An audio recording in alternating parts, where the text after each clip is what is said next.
go to Eagle Hills, and you're listening to the West Ada Podcast. For me, it's a big deal. We're always looking at what is the underlying cause or trigger. Sure. Doing a lot of investigative work rather than going to the solution of we're in a society where the magic pill will fix us.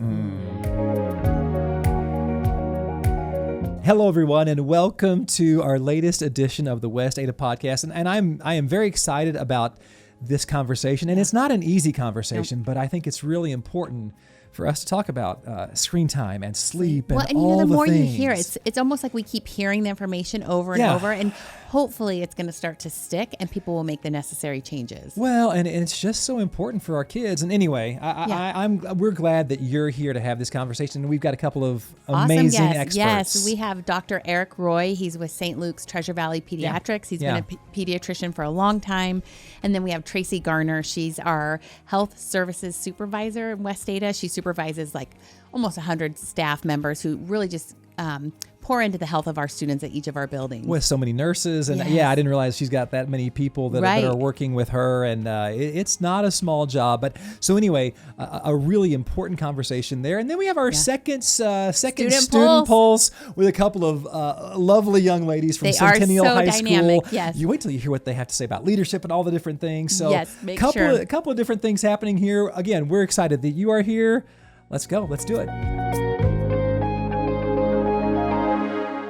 Dr. Eric Roy, Tracey Garner, welcome to the West Ada Podcast. It's so good to have you guys here. It's great to be Thanks here. for having us. Appreciate you both. Good to be here. Dr. Roy, why don't you give us a little bit of your background? It's kind of fun that you yourself are a West Ada kid. I am. West Ada ready. Yes. Went to Linder Elementary back in the day. Now it's Barbara Morgan. Went to Meridian Middle. Went to Meridian High. Went to College of Idaho. And then did my medical training at University of Washington. Okay. And then did my pediatrics residency at University of Utah. So everything was kind of out west, and then I made my way back and been back ever since. Been doing it for about 18 years. My daughters were born a couple months after I started, so I always date it based on that, and that's where I'm at. Yeah, that's one of the reasons when we were interviewing pediatricians. My son is my oldest is 17, and I was like, I need a young doctor who's going to grow up with our kids. Right. And there we way. found you. Yep. That's so great. Well, Yeah. Tracey, awesome. you've been with the district for a while. Yes, I've been with the district for 12 years now. Best job ever. Love this job, love the kids, love the staff. It's amazing. I've been a nurse for 38 years, and my kids benefited from going through West Ada and are West Ada ready, I'm proud to say. They are. You have great boys. Young men. I'm sorry, young men. Tennis guys and hockey guys and all the things. All those fun things that West Ada offers. Yeah. No, Tracey, cool. I'm just curious, like for our listeners, can you kind of explain your role and what you do in the district as the Health Services Supervisor? Yeah, definitely. As you said, I'm the Health Services Supervisor here at the district. I supervise a staff of 90. That includes substitutes, but also we have an amazing department, amazing group of nurses, either certified CNAs, MAs. We have licensed practical nurses. We have registered nurses. And then we have master prepared nurses. And we're very excited to say we also have our own homegrown Seven Oaks squirrel who went up through Eagle Middle, Eagle High, became a nurse, was a school nurse, and Leo McConnell now works for the district as a nurse practitioner. So that's so cool. Yeah, I we didn't have all realize there were levels. 90 people on your team. Yeah. Holy cow. That's a lot. I mean, It's a lot. 59 schools, but yeah. Yes. Yeah, it's a lot going on. Yeah. Yeah. We have a lot of nurses that are serving their community. Sure. So we have individuals who work part-time. That's why we have a larger department. We are really good at accommodating their schedule because they're accommodating us and bringing a lot of knowledge and expertise to our health offices and taking great care of our kids. So great. Well, and we just appreciate both of you being willing to come on talking about screen time and sleep. I mean, I always joke with Katie, like sleep when my kids were small, especially. Even my kids are in college now, and I'm like, still like, hey, you guys have got to get some sleep and all the thing. Yeah. Dr. Roy, how does screen time and sleep kind of show up in your practice? I mean, are you as big a deal on it as I am? I mean, what do you see there? Yeah, I mean, sleep's it's a cornerstone thing. I mean, kids have to get their sleep. We do a lot of behavioral consults, and anytime you're dealing with any kind of behavioral problems, you're talking about, are you getting enough sleep? Because it can increase the rates of both, we call them internalizing behaviors and externalizing behaviors. So internalizing would be like anxiety, depression, mood symptoms, a little bit more in older kids. Externalizing would be aggression, tantrums, ADHD behaviors, impulsivity, that kind of stuff. All of that is made worse by not getting enough sleep. So it's a huge thing. It's a big focus of well visits. It's a lot of education because sleep is a moving target. Young kids are needing a lot less sleep or a lot more sleep than the older kids. And so it changes throughout that whole childhood span. So it's a big part of what we educate on. Yeah. It's a big deal for me, and I'm old. And it's a big darn deal for me. It's bigger as you get older, I know, for sure. Yeah. Well, we've always prioritized sleep in our house. Like, I knew that from the get-go, and maybe that's just how I was raised. But I remember coming to you and my first baby and like trying to do Baby Wise and like all these like books and things and making sure the sleep is there.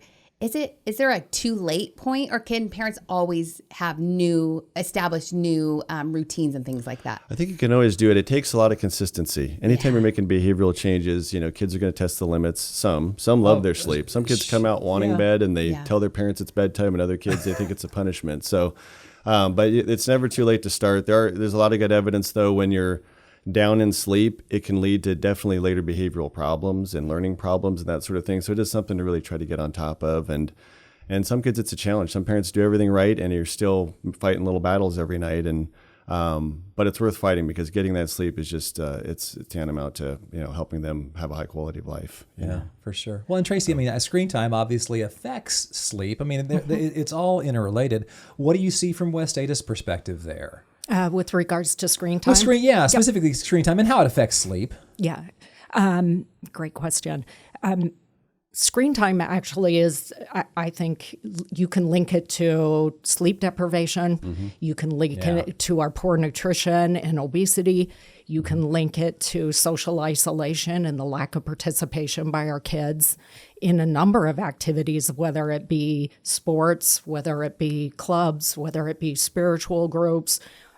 Our kids are regressing and we're social beings. So you can almost link substitute sleep for deprivations as a cause of or a cause from our screen times, our increased screen times. So there's a direct correlation. There is a direct correlation, and there's more and more research and pretty pronounced research that's coming out that's demonstrating that amount of digital media time is really impacting our kids. Yeah. How do our school health service staff support students who may be struggling with this kind of thing? Yeah, I think one of the most important things is that we know and acknowledge the data or the information. So we do know that 11-year-olds, although recommended, the recommendation is that we wait to get our kids a mobile or smartphone until they're 16 or 18. We know that 48% of the U.S. kids by 11 have a smartphone. Yeah. We know that 95% of our adolescents, which start at 13, have at least one mobile device. We know 11-year-olds spend about 4.6 hours per day outside of school-based learning on digital media. And our adolescents get older, it's almost 7 hours a day.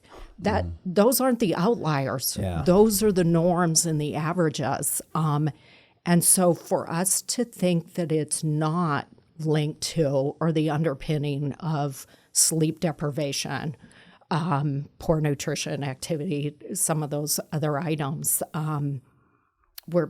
we got to really hone in and pay attention to what that screen time is doing for our kids. Well, so there's an obvious problem there. And Dr. Roy, you've already talked about like external versus internal stuff.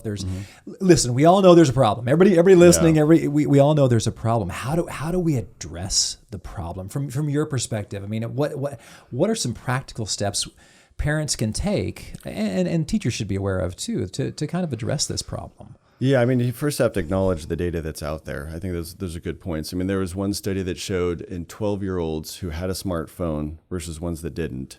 The 12-year-olds had about a 50% increase in obesity, 50% increase in mood issues, anxiety, depression, 50% increase in sleep issues. So it's making it known what the problem is, and it's a major thing. It's the bane, maybe you could say, of this generation of kids. They didn't have to deal with smartphones a generation ago, and so it's really up to parents to really, if you can, delay getting that smartphone. If they're under the high school age limit, try not to get one. If they do have one, it's about having a family media plan and really setting some rules. And the research shows the more rules parents set, the less they use their smartphones and their media. So it's trying to create more smartphone-free areas. It'd be nice as much as we can, schools be a smartphone-free area. Bedrooms, dining rooms, or wherever you eat with your family, having smartphones and electronic media out of that when we're eating. Just trying to create more time where people are just unplugging and trying to bring that 7 hours a day back to closer to 2 hours a day. But back when I started 18 years ago, you could talk about, hey, we need to keep the screen time under 2 hours a day. And people kind of registered, it's something we're going to work on. You say 2 hours now, and people look at you like you're not, this is the wrong country or the wrong What planet time, are you on? Right. Yeah. So trying to just, how are we going to inch that back to maybe even 4 or 5 hours a day or 3, whatever we can do. But it's really trying to have a plan, making it clear, separating out the educational screen time from the non-educational stuff. Just trying to do our best to kind of hit those limits. Yeah. Well, and I love that West Ada has led the way at school of, hey, we're going to put our phones away in the locker when we walk into our classrooms. Why is that a big deal, Tracey? It's a very big deal.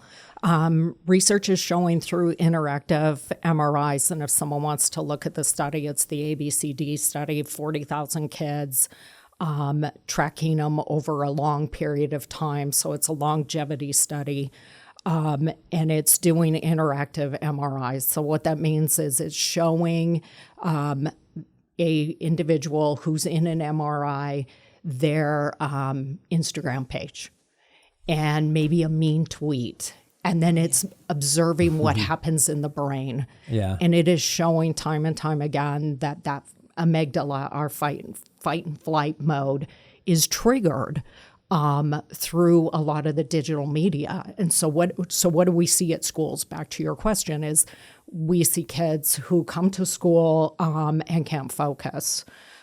We see kids who have poor concentration. We have kids who are escalated and agitated.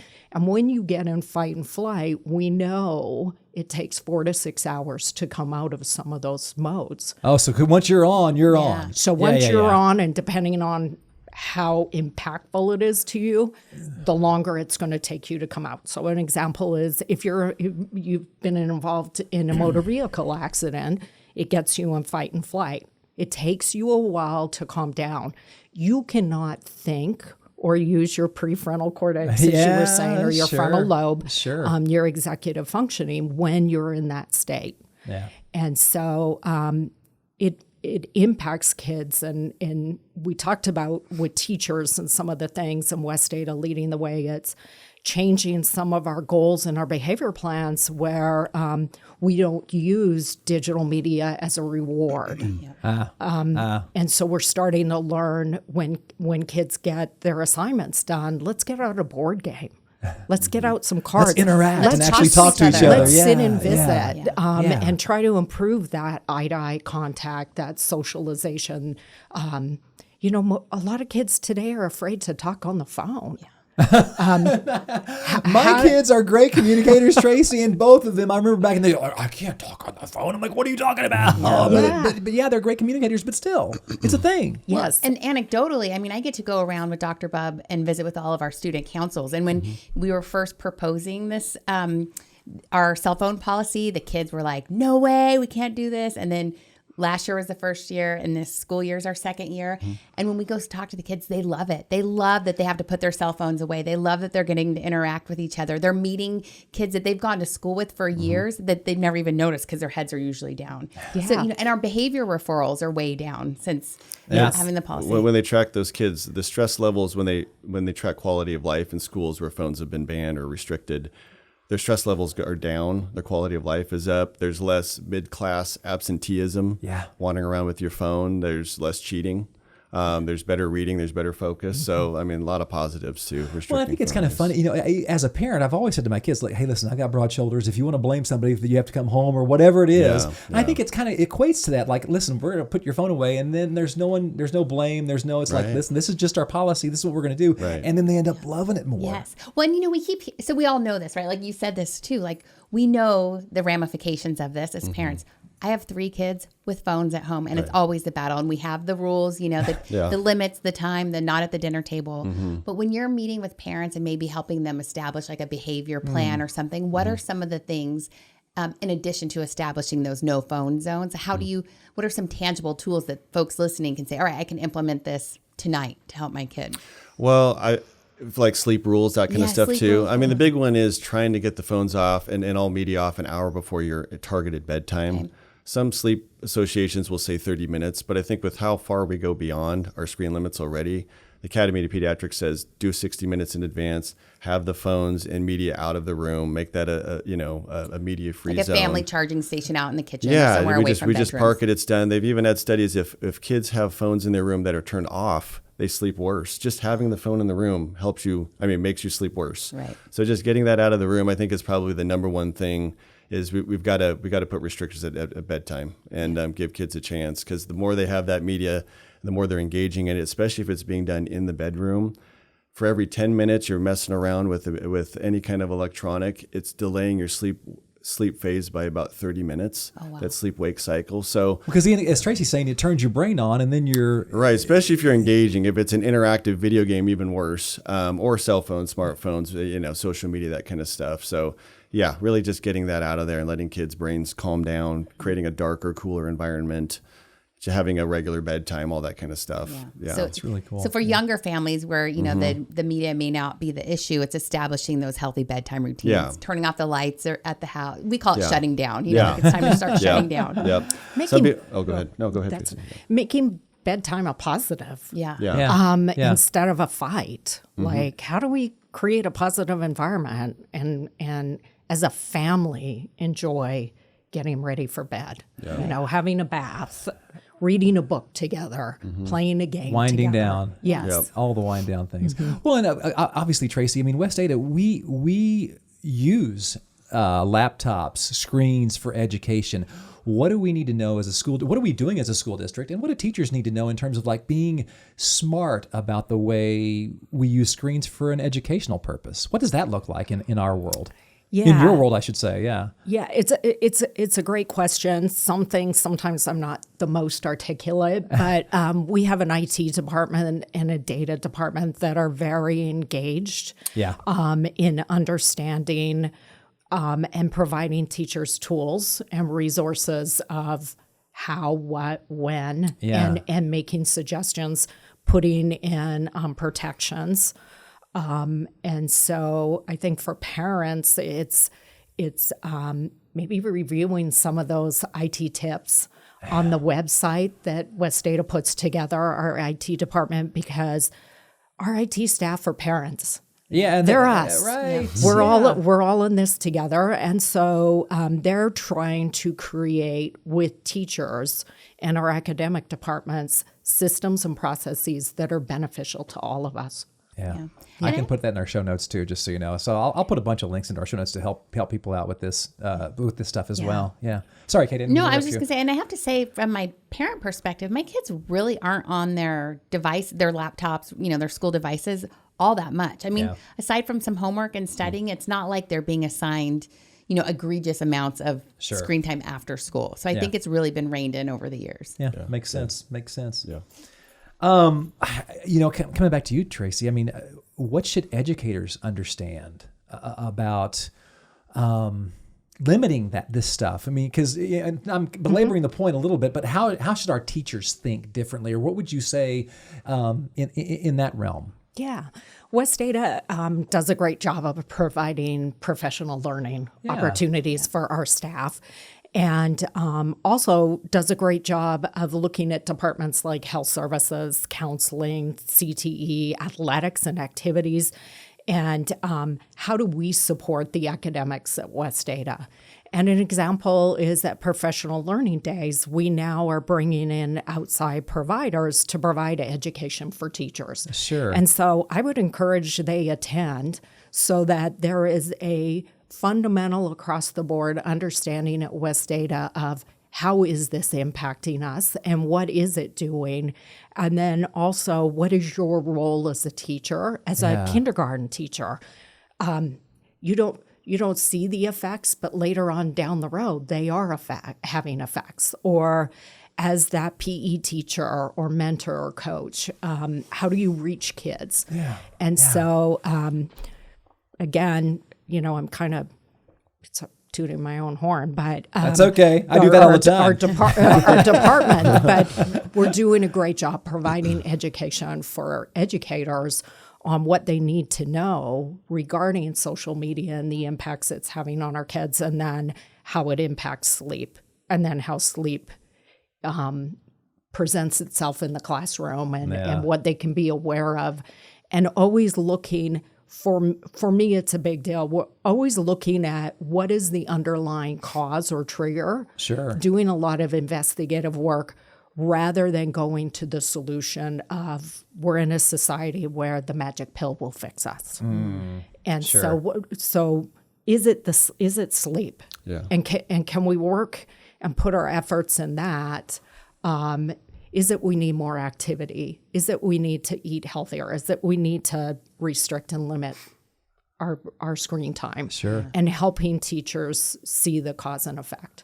Makes a lot of sense. That goes for parents too, I'm sure.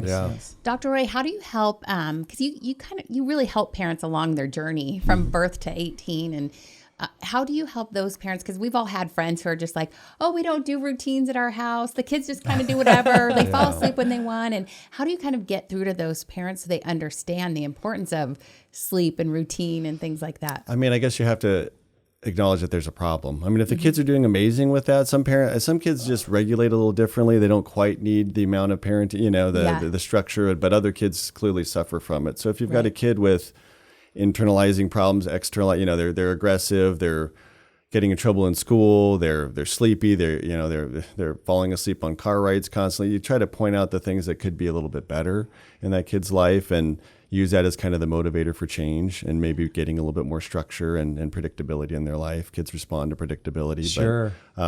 But every kid's a little bit different in terms of how well they're willing to self-regulate and that kind of thing. Yeah, it's amazing how different kids are. I mean, my two kids are raised in the same house, but they're everyone has different personalities. Yeah, that's true. Yeah. I guess 4 out of the 5 people in our house always go to bed early. That middle child, he's up he's up organizing his room or whatever. I'm like, calm down and go to sleep. Yeah. Well, again, I appreciate you all coming on and talking about this. Where can you give me some practical advice to the parents and teachers listening? Where can people go for fact-based evidence? What would you say, Tracey? I mean, you're saying, what would you say? Where can people go for some really good information? Go to the people you trust. Go to your pediatrician, who's been a part of the community, who sees what you see. Go to your family practitioner. Go to your school nurse. Your school nurse, I was going to say, your teacher. And then regarding evidence-based research, I'm the ABCD study is amazing. The National Institute of Health is always, your general surgeon puts out information. Those are places where you can go and get the data, but then the common sense. Sure. Approach. Love it. Do you have Dr. Roy? Yeah. There's a website called healthychildren.org. Healthychildren.org. Yeah, it's put on by the American Academy of Pediatrics. It's subdivided by the age of the child, and you can click in. There's great topics. You can do searches, get AI information back, but it's really good evidence-based, cites all the information. So good way to get that information for your kids. Yeah. Love it. And then there's a book I would recommend. Actually, the last conference I went to, 2 different physician presenters recommended the same book. It's called The Anxious Generation. Oh, yes. And Dr. Bub touts that everywhere. I was telling Tracey this morning, I just started it. I'm only 2 chapters in. Yeah. But when I hear you talk about it, it's just it's an amazing... Yeah, we got to wake up to the smartphone issue. Yeah, for sure. Gosh. Yeah. Well, and it affects... I mean, sorry, I was kind of wrapping up here a little bit, but it affects boys and girls differently. What have you seen in that book? Well, I mean, one thing that we see a lot in practice is social media really raises the anxiety level in teens in general, but females in particular. It's just, I was even reading last night about the forward-facing phone and Instagram. In 2007, the phone is introduced, and then like 2012, Facebook buys Instagram, and the forward-facing phone is a big deal, especially for young girls. Yeah. And then, I mean, it's just highly addictive. Those algorithms they overcome the ability of people to have the self-control they need, especially if you're thinking about a 12-year-old, but even adults struggle with it, and just being mindful of like, this isn't our friend, this is trying to pull us in, and just being really careful with that kind of stuff. And delay as much as you can, right? Absolutely. Or at least have some rules around it. Absolutely. Good. Well, is there anything else that our listeners should know from either of you before we go? I would say reduce screen time. For sleep, follow some of the advice, the practice. Keep it simple. Yeah. Keep things simple. Throw the phone out the window. I'm with you, but that's not quite practical. But trust me, I'm landlines for everyone. Keep it simple. Any final thoughts, Dr. Roy? Just keep sleep a priority. Recognize different ages of kids need different amounts of sleep, and just trying to set aside that time each night. Try to make that a priority. It's hard. We have busy lives. We have kids doing a lot of different things and different schedules and different ages in the same house. So just being really mindful of that. Yeah. Well, can't thank you enough for both of you for what you do and how you're doing it, and for giving our parents and teachers tools. It's great to have this conversation. We really appreciate you both. Thank you. Thank you. Well, and we've got another fun thing happening. Our student pulse continues with We have Centennial High School. We have 2 awesome young ladies joining us next, and they're going to share about the great things going on at Centen. Stick around. Need tech help at West Ada? The West Ada Service Desk is here to support parents and students with devices, logins, and online tools. The fastest way to get help is by submitting an online support request through the parent or student portal. We'll include a direct link in the show notes. You can also call 208-350-5300, Monday through Friday, 7:15 a.m. to 4:30 p.m. Help is always just a click or a call away with the West Ada Service Desk. All right, we are here with Madeline and Bailey from Centennial High School. Go Ladies, Patriots! welcome. Oh, yeah. Now, you two are the co-ASB presidents, so it's so fun to have you here sharing your student voice for this second edition of the Student Pulse podcast. It's so great. Fun. Yeah, thanks for being here, you guys. Okay, so this is a big darn deal. We've got our 3 topics right here. So who's going to choose the first topic? Want to go first? Sure. Come on, Bailey's gonna. Okay, what is it? Taking CHS Stuco to the next level. All right. Yeah. Why don't you share with us what you have planned for the rest of the year and how you're going to get CHS Stuco up to that next level? Awesome. Well, I can start. I was really excited about this point because our goal and something we've accomplished this year in Student Council more than any other is our outreach and collaboration across the state. And so I don't know if you guys knew this, but we were able to go, us and all the presidents of the grades went to Upper Idaho for a state conference. Oh, that's cool. That's cool. Yeah, we were the only West Ada school to go, so it was kind of interesting. Sorry, when did you do this? November 1st and 2nd that weekend. Yeah. Okay. Oh my gosh, how did we miss this? I had no idea. Okay, so it was like a state conference of ASB officers? All schools, yeah. All Stucos, okay. And we actually didn't know that, so we just brought our first, our grade presidents and then us 2, and then we showed up and everyone had their entire student councils of 50 decked out, kids. Spirit gear every we single were day. Oh, we are small but mighty. Yeah. Oh, so wow. was it a conference or a multi-day thing? Yeah, one day? it was a conference. I think it was 2 days of lessons and lectures and stuff like breakout that. sessions. What's the coolest thing you learned? I know it's impossible to break it down to one thing, but what's the coolest thing you learned? Well, we learned a whole bunch of cheers. We didn't realize how many cheers other schools had when we kept copying it throughout the weekend. We were like, we are proud of you. We are proud of you. We had just learned that one. Oh my gosh, those are cheers from the 90s. That's back in the day. We didn't know that. We were teaching them some of them for our school, after touchdowns or dunks, we do the Ole, and they're like, what's that? You just chant Ole? And we're like, oh my gosh, I don't know, just different cultures, even though we're all in the same area. And that's cool. That was interesting. We had a huge pep rally between all the schools, and that was the most amazing thing. Getting a bunch of students together who want to be there and are in student council involved. It was like having 100 student section leaders in one spot, and it was insane. Cool. Yeah, it was overwhelming, actually. Every time I'm at Centennial, it seems like everybody, and I'm mostly there, it seems like for basketball games, but it seems like everyone's bought in, like the students, is that fair? Is that what's it like at Centennial in that regard? Definitely basketball games are crazy. I feel like we kind of stand out in basketball games. That's like our big sport, and it's very fun, but yeah, I definitely kind of felt like how it did at IASC, the state conference. Like you can tell everybody wants to be there, which is very cool. You guys do have a very good culture at Centennial. Yeah. You can just feel it. Like it just feels really positive and like collaborative and not cliquey. Yes. I think part of that is just being like the underdog in some areas. Like we're not the new school, we're not the rich school, we're not the school with good athletics. Yeah. And so what we do is we focus on the differences and like bring it up. Like that sounds so cliche. We focus on the differences. We're all about diversity and stuff. But like it just is part of it. Okay, yeah, we just won that basketball game. Okay, yeah, we had 100 kids at our football game, even though we knew we were gonna lose. Like it's all about coming there with the mentality of like this is high school. We're gonna make it count. Yeah. That's very cool. Feels good to be at Centennial. Yeah. That's very cool. I think that's a great way to raise it up to the next level. Should we go for another question? Love it. Let's do it. Okay, Let's do Madeline, it. your turn. Yay. Okay, real CHS. All right. Who wants to explain what real CHS is for our listeners? I can. Our real CHS game is like our biggest game, our biggest basketball game for boys and girls. We play our rival Capital, even though they're not in Westata. They've been That like our other C team. Yes. Okay. Well, and they're close geographically to you guys. Very we're close. very They're close, CHS yes. also. which helps because I think the people in between, we get a whole bunch of people there, so it's not like a trek. And people know each other. Yeah, and we Yes, all the things. definitely. Like all of my friends yeah. went to elementary school with Capital kids, and I'm like, oh, this is personal for you guys. Yeah. But yeah, so then you can win the game, and then winning the Real CHS flag is based off of the rubric.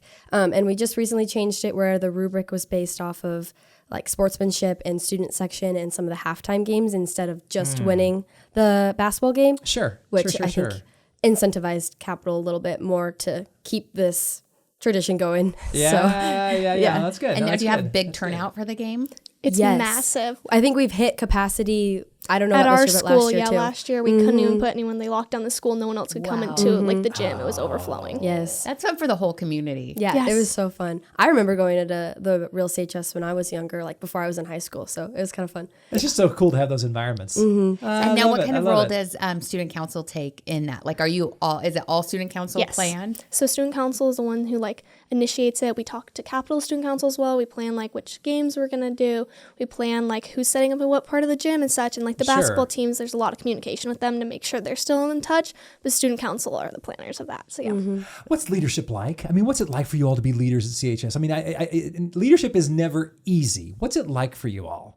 Well, especially at Real CHS, it's about getting everyone there and hype and making sure they realize. Yeah. But I think that initiates from leadership isn't being necessarily the one in charge. It's about representing those who put you there. And so at games like this, it's not one person. One person couldn't do anything. It shows how you have to have your whole school. You were there as a school. The chants are in sync. Everything is together. And so I think that encompasses leadership. Totally. Love it. That's so succinct. Good job, Love girls. it. Love it. All right. Who's gonna pick the last topic? Bailey, You got that? final topic. Let's go. Pat Cash, Oh, yeah. All right, Pat. So Centennial, what's your mascot? the Patriots. The Patriots. Yeah. So Pat Cash is. Patriot Cash. Yeah. So actually this year we got a new admin staff, a lot of them. Yeah, And you especially we got a new principal, Mr. Will Hyatt, and he is great. It's been amazing working with him. And one of his big things, since he used to work at Heritage Middle School where they did Husky Bucks, and so he brought it to us and we're like, okay, sure, we all did that in elementary school. And then the more he explained it, we're like, this is a really cool idea. Yeah. And so it initiated with the idea of that the district survey that was sent out to all the schools. It asked things like, Experience survey. yes, do you feel safe at school? What is the biggest thing about school? Like, do you feel like you receive positive feedback? And that was one at Centennial. The parents and students weren't feeling like they got enough positive encouragement back. Right. And so our solution to that was Pat Cash. It's incentive based, and so it goes along with our values of care, honor, serve, which is CHS, and you earn it based off that. Yes. And at first when Mr. Wilhite introduced the idea, I was like, oh, like this is kind of bringing me back to my childhood. Like, I don't know if people are going to want to participate in this. It feels a little bit childish, but it's actually blown up at our school. huge. Yeah. Because you can, Isn't during that funny? You think that things will be childish, but right, it's like, no, and this it is works cool. Everybody out. loved it, Yes, yeah. yes. Especially because one of the prizes that you can buy with your Pat Cash is a tardy eraser, Which is huge. is very, very It's popular. huge. Yes.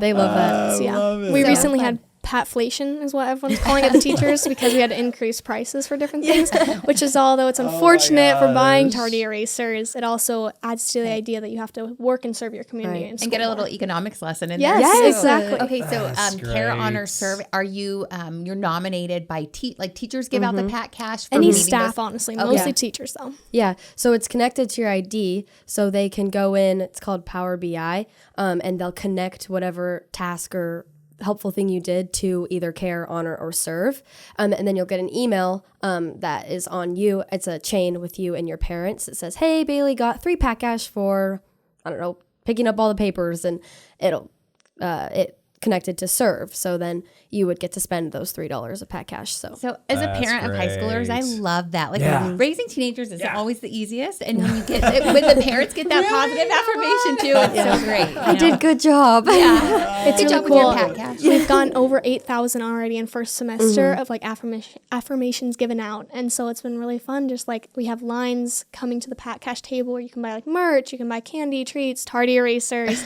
all those things, and so. Anything that builds community like that is just so cool. Totally. I love it. That's great. That's great. Okay, well, you guys are awesome for being here. And listen, this student pulse segment is still pretty new. Yeah. But one of the things that we want to talk about, like, what's something you wish adults better understood about being a teenager in 2026? I mean, deep into the pool maybe, but what do you wish? Is there one thing you're like, gosh, I wish adults understood X, Y, or Z? I'm going to say I wish they understood that it's just different. Like, I think my being 18 is different than your being 18. We're dealing with different things. Just because I'm on a different timeline may not mean that I'm doing something wrong. And that, like, I may need less help or more help in areas that you needed more help or less help. Like, I just think that coming from a perspective that's just your own, like, to your own kid, it may not be as useful than, like, taking a different perspective and seeing like social media. And I had sports, like my dad played baseball, but he didn't play club. Like he said that a lot of the teammates didn't play club ball, but now like a lot of our high school teams are all kids that play club. So I think it's harder to get involved. And I just think there are some things like that parents don't understand because that's just not how it was when they were a kid. Oh, 100%. Like, well, back in the day, sports, I mean, to your point, like it was all more about school sports. And I understand club. I love club, but it's a different vibe. Yeah. It's a completely different vibe. Yeah. So maybe just taking a step back and seeing that things aren't the same as they were. I can appreciate that. Yeah. Love that. What I was thinking about is more, and just a little shout out, I think almost all of Centennial's teachers do an incredible job at this. Like, they understand how busy you are, what the different things you're involved in. And a lot of my teachers make an extreme point, like, hey, how is this game? How is this event? And so they know, and I'm not saying they need to like give me less work for it, but they understand. And so just having the understanding makes me want to work harder for them. And they show that to me. And it's just always been easy to notice when I'm having a conversation with an adult and I'm like, like it just kind of leaves you with a gross feeling when you're like, they didn't really respect what I'm doing and they just kind of think I'm messing around, and just leaving that idea of like, I'm a leader, I'm doing things, I'm involved in 2 different sports, I'm in these clubs, I'm president, like I have things going on. And so just, it's really cool when adults like take that second, like, okay, I still need to do my homework and I'm going to turn it in on time. Sure, 100%. But like, hey, how's your game? I heard you had a crazy day like yesterday. Yeah, it was a lot, but thanks for asking. Here's my homework. Like it just makes everything more personable. And at school, I think that's so important. What part of what makes me want to come to school. How important is it for teachers to connect like that? What would you all say to that? Why? I think, like Madeline was saying, it makes you want to try harder for them. I feel like teachers are always very concerned about how much effort you're putting in, but how much effort are you putting into me? Yeah. You know? It's a two-way street. Yes, definitely. To know and to be known, right? Yeah. It's a good thing. Yeah. And then it's like, it's not awkward if you run into them at the grocery store. No, that's fair. That's totally fair. Ladies, well, I can't thank you enough. This has been awesome. Thank you so much for coming and bringing our listeners a pulse on what's going on at Centennial. And you are both just lovely and articulate. And, I have the privilege of getting to work with you quite frequently. And so thank you for representing your school and our whole community so well. Thank you for the opportunity. Thank you for having us. Appreciate this you was both. great. Yeah, thanks, guys. Well, how great are all of our guests? I mean, again, a really important conversation with Dr. Roy and Tracey earlier on. But then I just love having the students on and their leadership. Yes, great job. I mean, great idea, Ken, having the student pulse. Like, it really is just, these kids are so dynamic and they really share truthfully what's going on in their schools and kind of ways to highlight it too. It's fun and it's always insightful. Well, and I think what you need to know as a listener this time is I'm really going to include a lot of hyperlinks into the show notes here, because again, I just started reading the Anxious Generation book, but I've only read the first couple chapters. But my gosh, what an amazing resource! So I'll be sure and give you plenty of hyperlinks so you can hopefully take what we talked about today and just really have all those resources to help you help your kids and use it moving forward. Yep, so absolutely. Anyway, love having you here. Please subscribe wherever you get your podcast: Spotify, Google, Amazon. If you listen on iTunes, please rate us and leave a review. And you can also always go to youtube.com and please subscribe on our YouTube channel. You can watch if you'd rather watch than listen. You have that option as well. To learn more and listen to past episodes, you can visit westada.org/podcast. And we're kind of in the deep end of the pool, but we have another pretty deep conversation. We do, but it's necessary. I mean, if we don't put the information out there and help with the resources that are available, I mean, why wouldn't we do that? Next up, we'll have Kylie Bendorf, and she's our administrator of counseling and student services. Yeah. Does an amazing job. She does a phenomenal job, and she leads a great group of counselors in the district. And we're going to be talking about self-harm and really how the district supports students in kind of getting out of that and helping make better decisions and all those kinds of things that are important to health. Yeah, and it's not. And I was lucky enough to do a story recently about this self-harm committee that she helped form about a little over a year ago now, and the work that she and the counselors are doing. It is amazing, and we just want you as listeners to be able to hear that and go, oh my gosh, there are resources out there. So there's so much available. So, yeah, and big deal. We love hearing from you too. So if there's ever a topic idea or a comment you'd like to share about a previous episode, you can email us at communicate@westada.org, and Ken and I will be sure to get back to you. But other than that, please come back and continue listening and watching. We'll see you next time.